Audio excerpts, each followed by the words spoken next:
tell me why I'm so nervous to record this video right now? I feel like because it's a sit down video. I haven't done one of these in a minute and it just feels like nerve-wracking. Hello, welcome to this video. I'm so excited to be recording, just like a little bit nervous because we were talking about something I've never really talked about here on YouTube. I actually feel like I did a podcast episode kind of similar, so I can link that down below in the description, talking a little bit about behind the scenes, but it was a little bit more specific. Anyway, this is just going to be behind the scenes of being a full-time content creator, spilling the tea, the truth about it all, if you will. I feel like this is about to get long because you should see my notes on here for this video. I was writing like crazy for like an hour. I have so much to say because I have done social media for years and years and years now. If you guys know, I have had this YouTube channel for almost 11 years, which is crazy. And no, in the beginning I wasn't like a full-time content creator, but it kind of grew into that years into it. So I have so much to say. Hopefully I'm allowed to say everything I'm saying. Hopefully it doesn't like get me in trouble. I don't see why it could, but sorry if I'm like glancing at my phone a lot. It's just because I want to like stay on track. You guys know I can digress pretty quickly. Again though, if I feel like I'm going to talk a lot, but I feel like so much of this is sort of like common sense to me now, or like common knowledge, I guess you could say. I don't know, like I barely even think about it. I'm like in autopilot, right? Because I've done it for so long. So I feel like there's certain things that I look over that I don't even think about. And when I talk to someone else who's doing content creating, I'm like, oh, you just do it like this, or don't you know about this? This is such an easier way to do this. And it's just like I've learned through experience for so many years. So if there's anything I don't address, if you have any more questions, please comment down below. I was about to say in the description, not in the description, comment down below in the comment section and I can answer any questions that I don't get to, but I do feel like I will cover a lot. So yeah, the whole reason I'm making this video is because it was requested, I believe towards the end of Vlogmas. I was like, is there any videos that you guys like really want to see that I've made before? People were like, do like behind the scenes of everything. This is so fascinating to me. Maybe I was talking about taxes or earning money as a creator kind of thing, and people were like, oh my gosh, it's so fascinating, you should make a video all about it. So we're gonna talk about like everything, okay? And I want it to at least be like entertaining to you, interesting, or especially if you are interested in content creation, if you are a content creator yourself, hopefully this can be helpful. That is my goal here. Are you about to join us? Come on, I know you want to. Come on. No? Mr. Brody, make up your mind. Let's see if he'll join us. Come on, bud.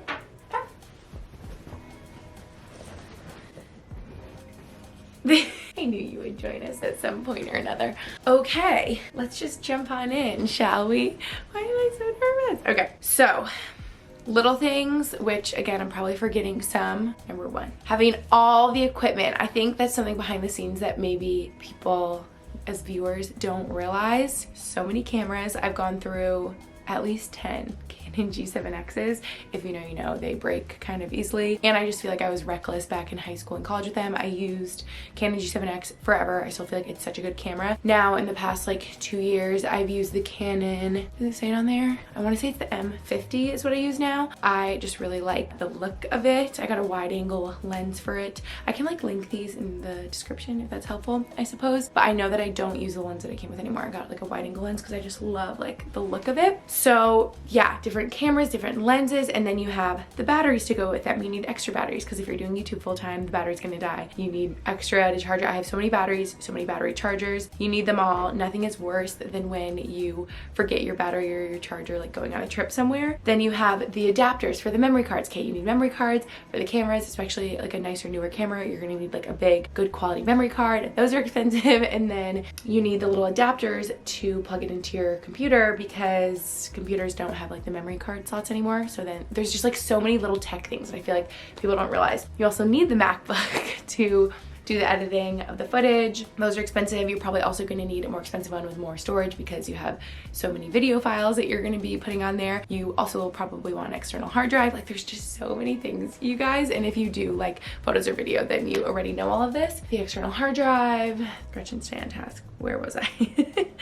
Okay, you're also gonna need an iPhone for all your content, like even, especially nowadays with like TikTok, Instagram, right? Everyone's doing content on their phone majority of the time. And you're also probably gonna gonna need the next or newer one that's better quality and one that has a lot of storage for, again, all the photos, all the video content on your phone. I feel like nowadays you can do YouTube full time with like just your phone. Like that's how good the cameras are on your phone, but especially you're gonna like need that storage. I always have like the highest storage phone and I still like fill it up. You guys would be horrified. I feel like I posted on my Instagram before. I'm like, I have 150,000 photos in my camera roll and everyone is like so scared. Then you'll need the Final Cut Pro software. Well, you don't need that. No, I shouldn't say that at all. I actually feel like you can do so much with iMovie and like other editing softwares. I feel like nowadays you absolutely don't need that. That's just like what I'm used to, what I use. And back in the day, that's like everyone would buy that and just use that. But I feel like you actually can do so much with iMovie. But again, so many little things. Lighting, I have a ring light, box lights, all sorts of different lighting. That's like something behind the scenes of content creation.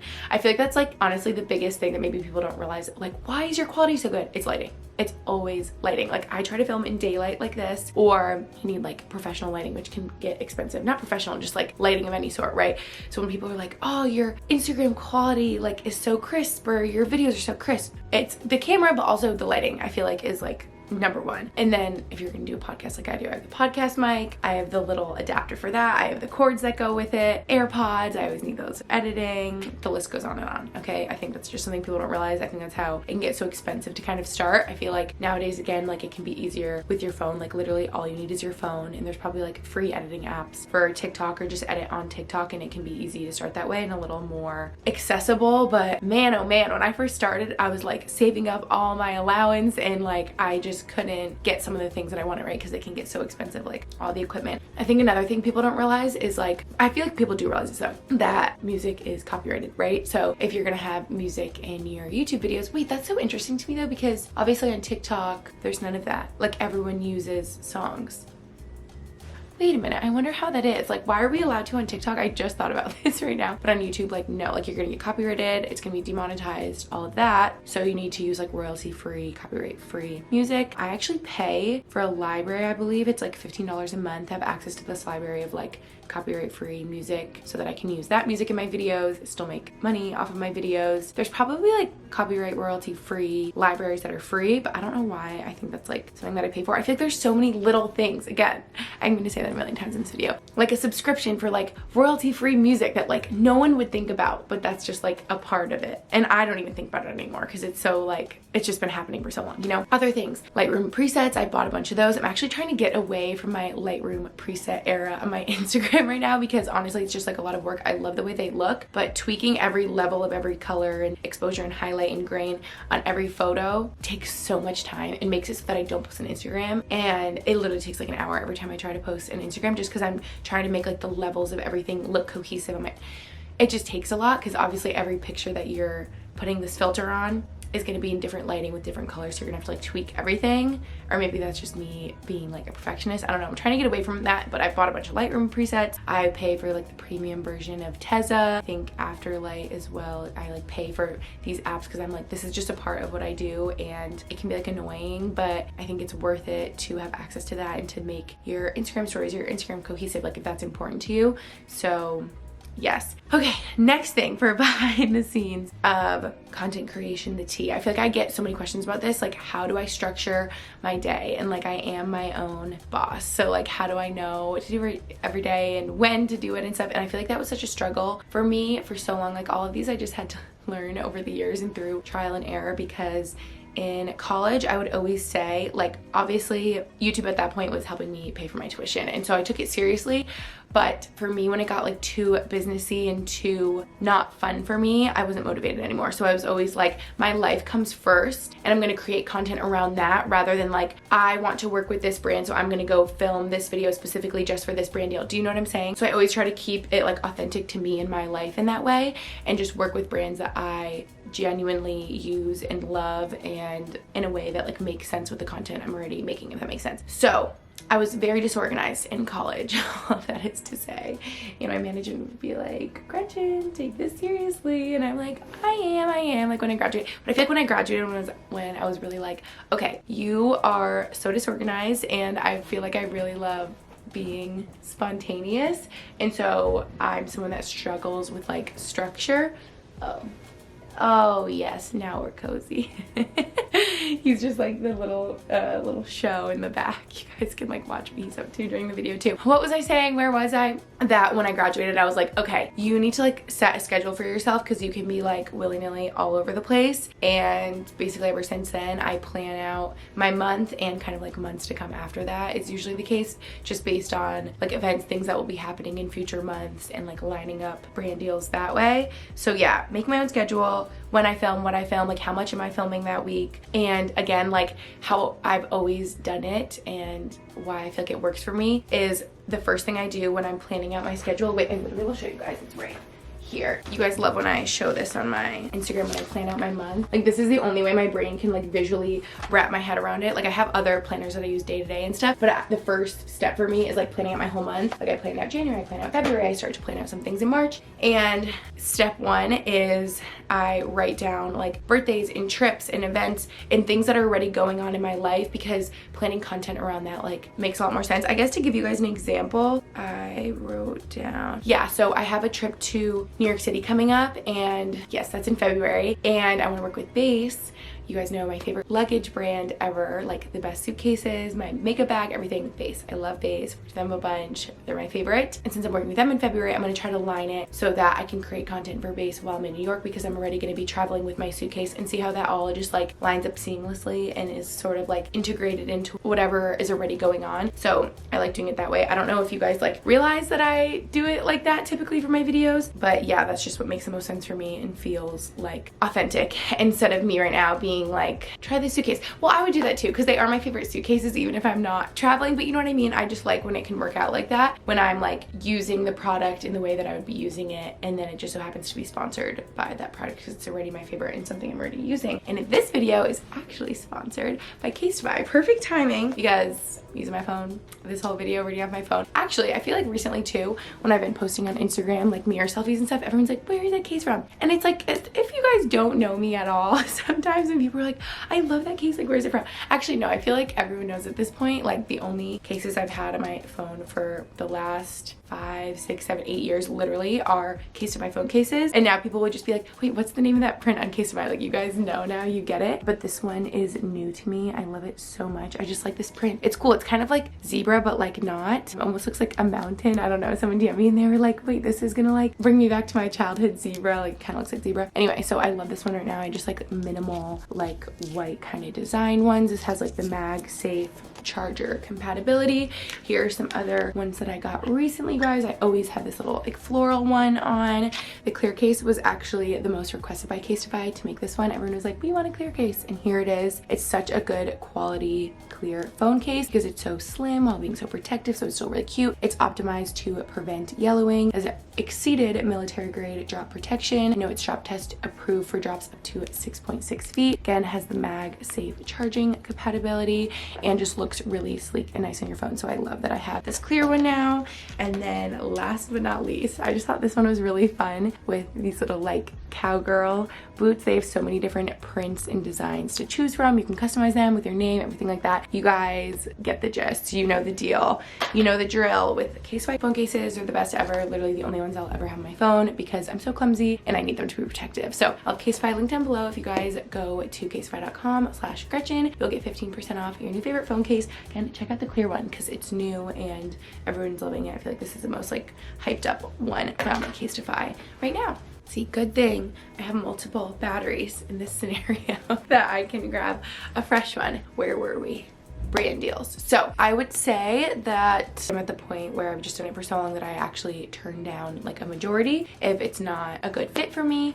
Look who's back. Come on, I know you want to come up. But if you are a content creator, especially if you're like a newer content creator, don't be afraid to reach out to brands that you want to work with, because what is the worst that could happen?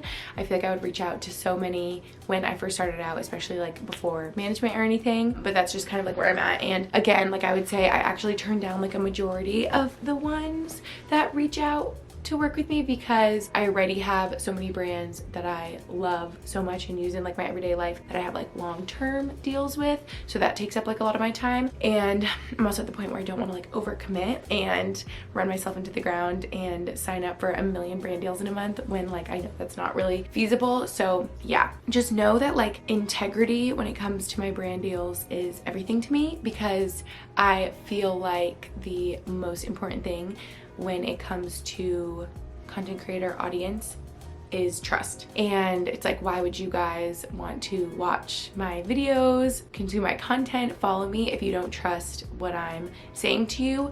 So for that reason, like I said a million times already, I only work with brands that I truly love and personally use on an everyday basis. And I feel so lucky, again, that I'm at the point where I think this was really in college when I was like, okay, this is something that I can try to keep doing after college now. Like, it's helped me pay for my tuition, but now this is something that I can see that is, I mean, in full transparency, making me more money than like an entry-level job, marketing job, right? Because I was in marketing. So I think what made me realize that though was that I was starting to do long-term things. And I remember like signing my first year-long contract with a brand. It was like, oh my gosh, like I can actually count on this money to come in, because that's such a thing when you are a content creator. The amount of money you make from week to week, month to month, years will change so much. Like, you really don't know what to expect. It can fluctuate like crazy. So being able to have like long-term deals with brands that like I know and love means so much to me. And they're brands that you guys know that I've used for years of my own and would continue to use whether or not I was able to do sponsorships with them. Like Way, my most favorite hair care ever. Literally all my hair care products are Way. HelloFresh, you guys know I've used HelloFresh forever, for years and years and years. I ordered them throughout college. Max and I have our own subscription. Like, the list goes on and on. You guys know our Helix Sleep mattress, best mattress ever. Like, I sleep so well on my bed. Do not sleep as well anywhere else. Case my phone cases, the only cases I ever have on my phone. Brooklinen, my favorite sheets, the only sheets I ever on my bed, my favorite towels. Yeah, so when you see brands that keep popping up for me, Cuts Clothing, my most favorite t-shirts, t-shirt I'm wearing right now, clothes from Revolve, like they're just my most favorite things. And so yeah, I hope you guys understand that though. Like, when I get to do deals with these brands, it's like they're my favorite anyway, and that's why I'm taking this sponsorship, you know. I feel like you were just seeing up here. I feel like I'm so low down back here. Okay, let's talk management, because it's so important as a content creator. And I think if you are a content creator and you are not currently with management that's helping you, I think it could really be helpful. Maybe in the very beginning, not yet. I think there's like a time and place, but I feel forever grateful for the advice I was given when I had been doing YouTube for, at that point, probably 5 years, and I never had a manager, I never had any help, and I was just figuring it out on my own ever since I was 15, like literally trying to email with brands and negotiate on my own, and feeling like I definitely had gotten ripped off at times, but also recognize that this was 2014 and this was the Wild West, and being an influencer like wasn't really a thing yet, and I was so young, and so I would just say, yes, you can pay me $50 for this, because I didn't know what I was worth. So the advice that I was given early on before I got a manager that helped me so much was that having a manager to be able to speak to who you are as a creator, what you can provide, look at these analytics of how she's performed for brands in the past is like invaluable. Like, that is so valuable to have someone to be able to speak to your abilities as a content creator and to negotiate on your behalf, because it becomes very uncomfortable. And I ran into that all the time, being like, oh, you only want to pay me this much, but really I'm worth this much, and here's why. And to just have someone in between to be able to like go both sides and be like, listen, I know you're a small business, I know you're new, Gretchen like really loves you and loves your products, and you can only offer this much, but she's really worth this much, this is why. So to just have someone negotiate on your behalf, it's so helpful. So I'm really happy I got that advice, because then I was like, you know what, perfect timing. This was when I was in college, and I think I was looking when I was still like a biology major and on the rowing team, and it was killing me. I was staying up all night trying to do it all. Like, I couldn't do it, and I really needed help on YouTube side of things to just like run my business. I was missing emails left and right. Like, I needed help. So I talked with a bunch of different managements, and I'm so happy that I trusted my intuition. That's what I would tell you to do, because it can get tricky. And for me, I felt like speaking to some management companies, I won't name names, but I just felt like I was just a number. And I feel like that's how it is a lot of times. If you're not like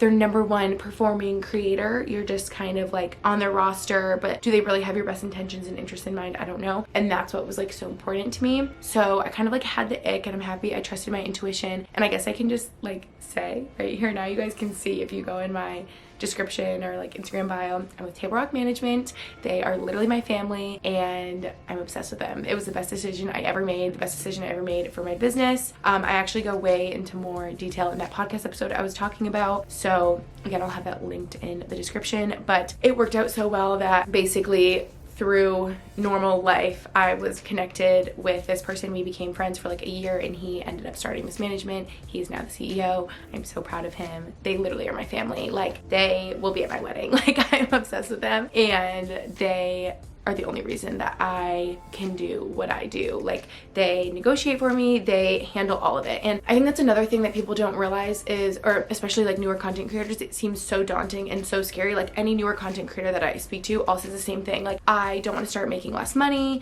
This management takes such a big percent, which they definitely do, but it's because they're doing all of the work. Like, your life will change overnight. Like, it's like night and day. Having someone negotiate for you, plan out all your brand deals, literally just being like, okay, you wanted to work with Princess Polly, they're your favorite clothing brand. This is like the Instagram post you're gonna do for them. This is your code, here you go. Instead of you having to do all that work on your own. So it's just so worth it. But yeah, I think that's what people don't realize. Like, newer content creators get so nervous about like a chunk, such a big chunk that they'll take out of your paycheck, but it's like you're making more money than you ever would have without them, so it's worth it. I would say industry standard, to my knowledge, of management companies is 20%, which seems like a lot, and it is a lot of what you make, but again, so worth it.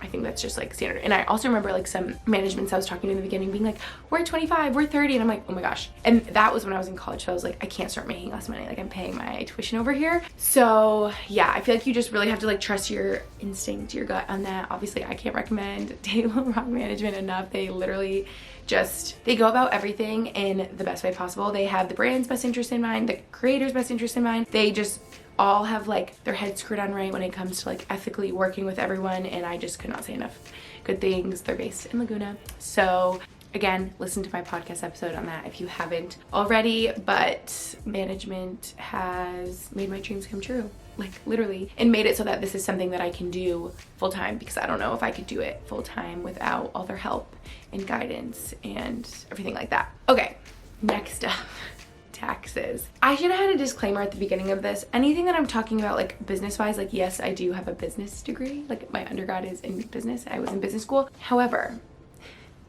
accounting wasn't my strong suit, which is exactly why I've always needed really good accountants. And like, unless you're really knowledgeable in tax law, hire an accountant.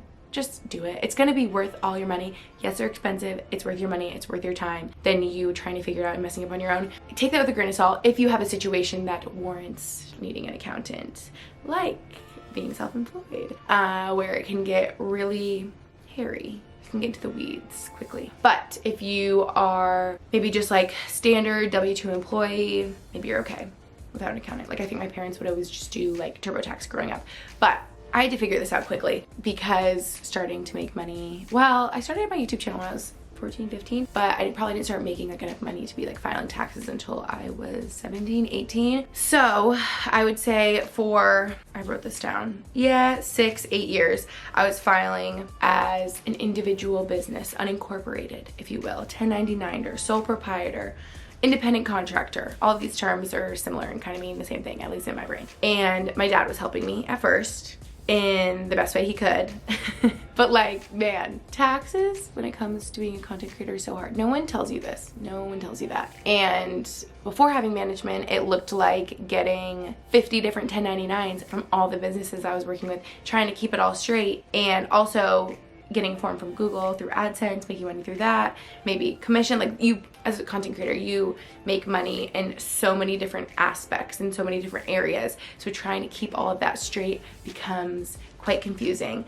And yes, if you are going to be a sole proprietor, 1099er, are you gonna form an LLC or an S Corp? I think those are like your main options here when you are a content creator. Sorry, I'm like looking at my notes. I just don't say anything wrong. Okay, so my dad helped me in the beginning, probably like a year or two. Then I go to college. Then I'm like, okay, I need a little bit more guidance. I need help. My dad isn't here. I'm in Boston. And I would go to H&R Block. And I had this like old man, and he was so sweet, but he was always just like, you stress me out. You have a lot going on. I'd like throw 50 1099s at him, and he's like, okay, this is gonna like take me a while. And then it started to be like, he would be like, okay, what is a business expense for your business? Like, again, I was just filing like sole proprietor, and he's like, this is great. As self-employed, you can include business expenses that lower your taxable income. What are your business expenses? And I'm like, I don't know. I film everything, I show everything on social media, so that's where it gets tricky. Like, what is like business materials if it's like makeup or clothing that I'm showing in a video, but also like clothing is a necessity to live. That was another thing. I'm like, oh, I love doing grocery hauls where I show all the groceries I get. And he's like, that's not really a business expense because that's like a necessity to live, right? So it's like, where do you draw the line? And that's what's so hard. It's such a gray area with expenses. Is this like a business trip? Is this a business lunch? Or is this just like a normal trip or a normal lunch? Like, you can really get really granular with all of that, and that's where it gets hard. And then after that, I'm like, okay, need a little bit more help. I ended up having another accountant for a period of time in Massachusetts, which no shade to him. I said this is the truth about it. The truth about it is, when you are a young woman running your own business, sometimes men have a hard time with that. And I felt as though I was being spoken to in a very like demeaning way a lot of times. I didn't feel good about it. So worked with this individual for a bit, and it was not giving what it should have been giving. Like, yeah, it just wasn't a right fit, I guess you could say. So now I'm obsessed with my team of accountants. They are actually in California, which is funny because I don't live over there, but I got connected with them through my management because that's the accountants. I'm getting like so specific that my management uses. So I use them. They're amazing. They're expensive and they're worth every penny,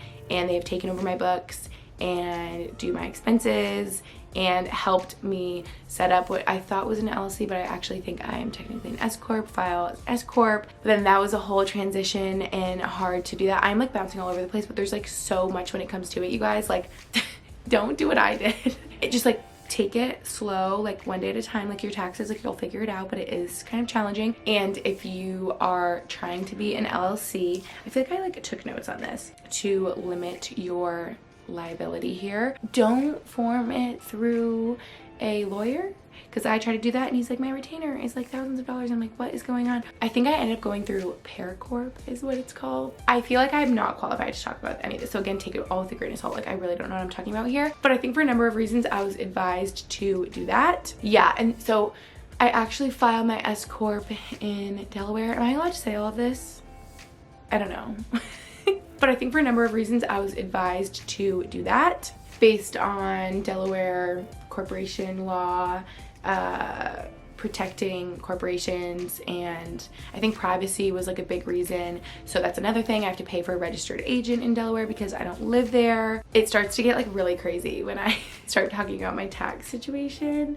Okay, I talked about how it gets really nuanced in a gray area where you're kind of like, I don't know what is and isn't a business expense. The hardest part, I would say, which I'm like, haven't specifically said, is that a typical W-2 employee's tax is taken out. I probably had that back when I was a lifeguard, and people like file in April, right? And a lot of people are like, yeah, get a big refund, whatever. You never get that when you are a content creator. Usually you owe money. And independent contractor, 1099er gets paid all their money, and then it's up to you to take your taxes out of that and pay that. So then you have quarterly estimates as a 1099er, but estimates based on what when you are a content creator, because you don't know how much you're gonna make that year. So you pay estimated payments, guessing yourself how much you'll make that year, but you don't really know, so you'll probably be off. So maybe they'll owe you a little, you probably will owe them more, is usually the case. And in college I never paid my estimates, and I like spent every dime that I had, and then April would come and I would freak out and I wouldn't have enough to pay, and I'd pay a penalty on top of that because I wasn't paying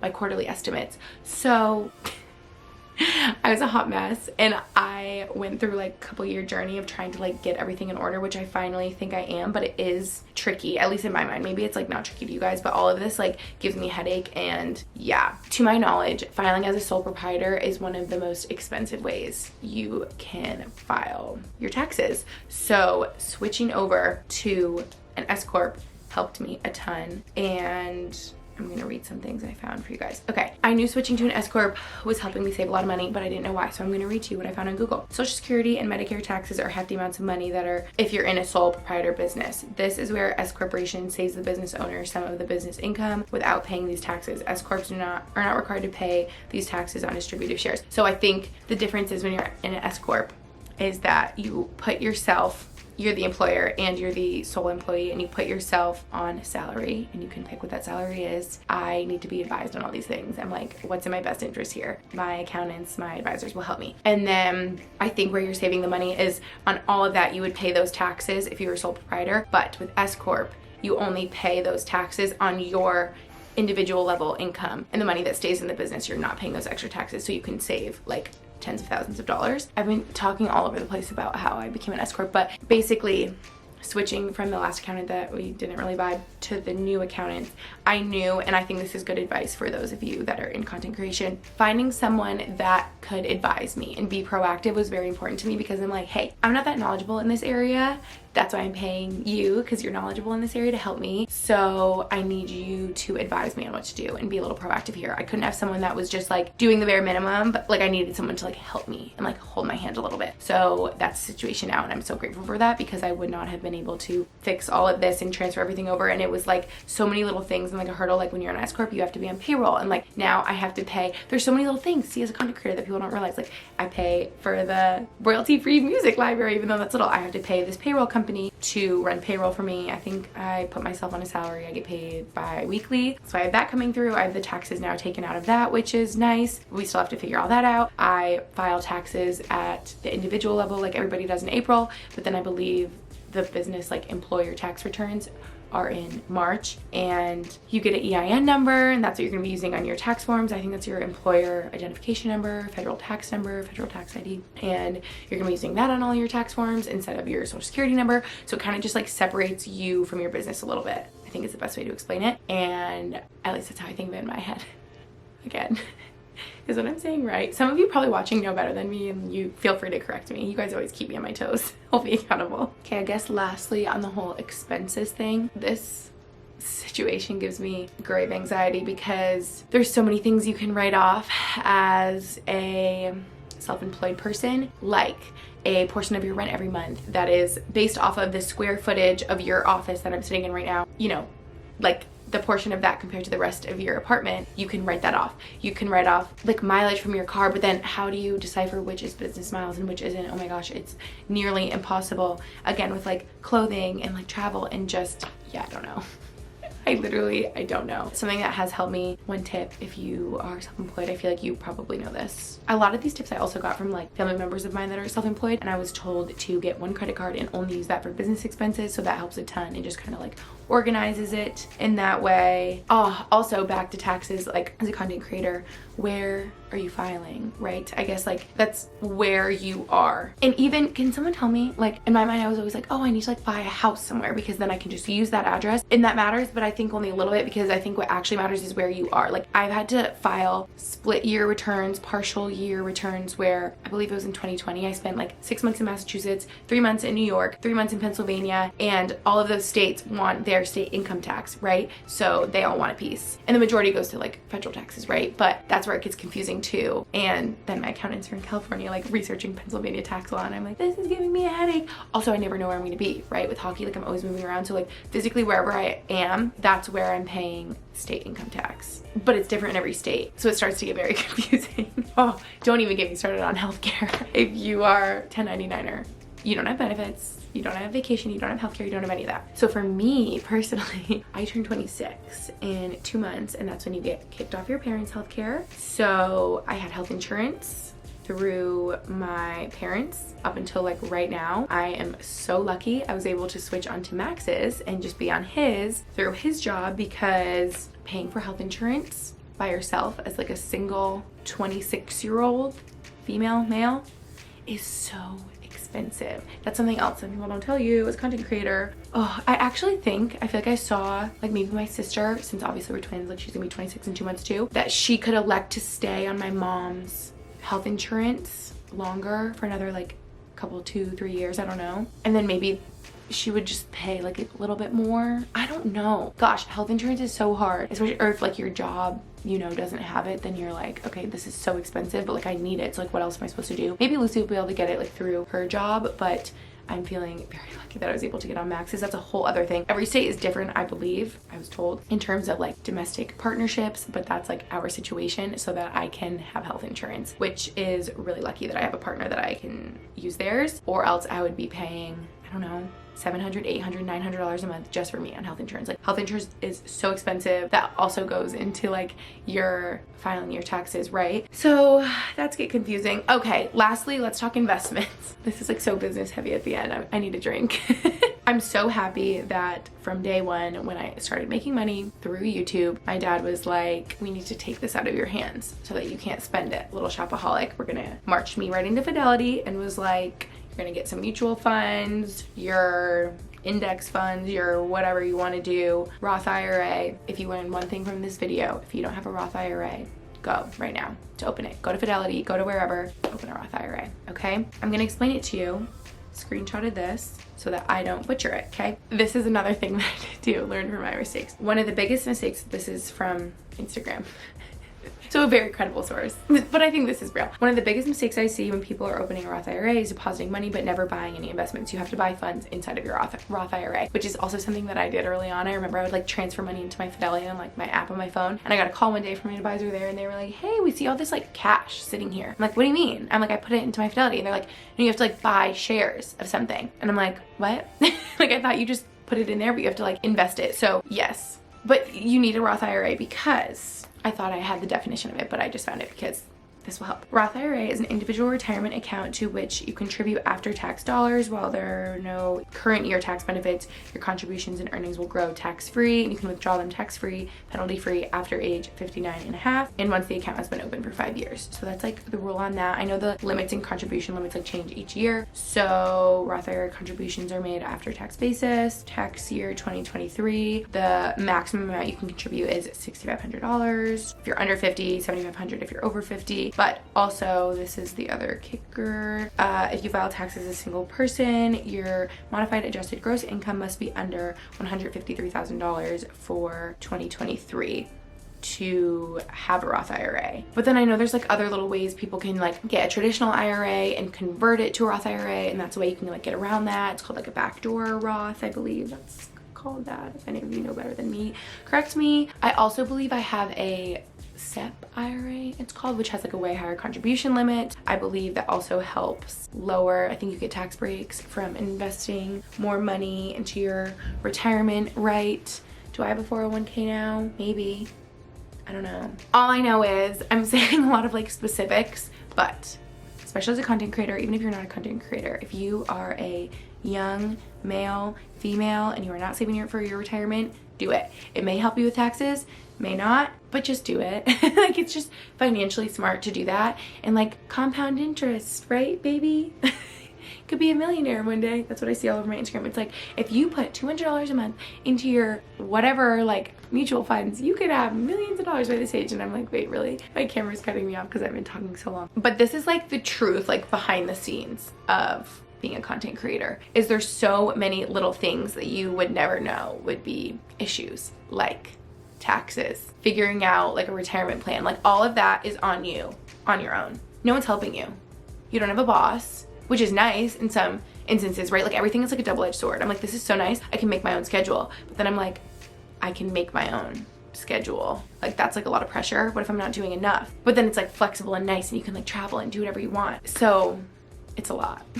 Yeah, good luck figuring out all your investments on your own, doing your taxes on your own. You need to find an accountant that like understands social media in some way, has some sort of grasp with it where they can kind of come to terms with it in their head, because most accountants are like, huh? How do you make money? Why are you, what are these? What's your business expenses? And you're like, I don't know. So I guess that's like the gist of this video, you guys. All those things at the end, but that's what like people were like curious about. Is if you care, I believe I technically am an S corporation, or at least file as an S corporation, and that's how I can like save some money through taxes through that somehow, and I'm like on payroll and I like kind of know what's going on a little bit. Yeah, but like getting a grip on all of that can be really difficult. So I guess that's like the reality, is no one tells you that if you want to be a content creator, you also were like running a business on your own, and good luck figuring out all those businessy things. And if you guys have like tips for me, my ears are open. Maybe I shouldn't invite advice. Now this is solicited advice instead of unsolicited. But yeah, now my head's spinning. I'm literally gonna go make a drink. All of this gives me like so much anxiety whenever my accountant calls. I'm like, what did I do wrong? Do I owe money? But I think that's because for so long, all of this would like break me out in a rash because I'm like, oh my gosh, I can't even like afford to pay my estimates or whatever. And there's just so much uncertainty when it comes to content creation because you don't know how much you're gonna make. So you don't know how much to pay your estimates, and you don't know if you can afford certain things like a home. Like I'm like, I want to buy a home. I don't know how much I can afford. I don't know how much I'm gonna make next year, this year, the next 10 years. So that's what's nice about like a normal job is job security. Which there is none of when you're a content creator. You just have to hope for the best, I suppose. Be consistent. Okay, well that's it, I think, for this video. Behind the scenes. Don't forget, if you guys have been wanting the case to buy case, I'll have the link down below, casefire.com/Gretchen, 15% off. This is just me being real and unhinged. If you guys have like more questions when it comes to stuff like this, let me know. I feel like I'm like forgetting little things and I'm thinking of so many little things at the same time when it comes to like money and stuff. Literally gives me so much anxiety. I'm gonna let you go. This video is so long. Love you. See you in my next video. Bye.